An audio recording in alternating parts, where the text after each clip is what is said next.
जे आरक्षण महायुतीनं दिलं, देवेंद्र फडणवीसांनी दिलं, एकनाथजी शिंदे साहेब सुद्धा त्यावेळेस सरकारमध्ये होते, ते न टिकवता घालवण्याचं पाप, कोर्टामध्ये आरक्षण टिकवता न येण्याचं पाप हे तुमच्या महाविकास आघाडी सरकारच्या माथ्यावरती आहे आणि उभाठावरती आहे.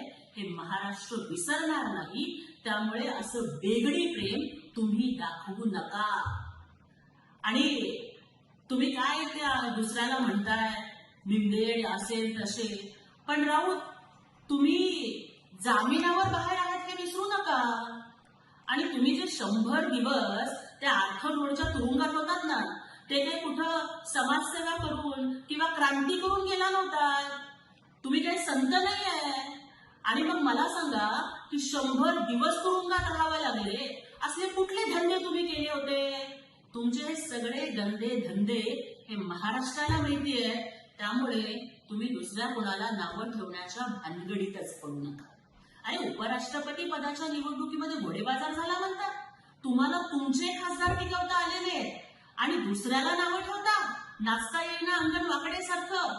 राऊत घोडे बाजाराचं जाऊ द्या, पण गाढव बाजारात सुद्धा तुम्हाला कुणी जागा देणार नाही. आधी तुम्ही त्याचा विचार करा.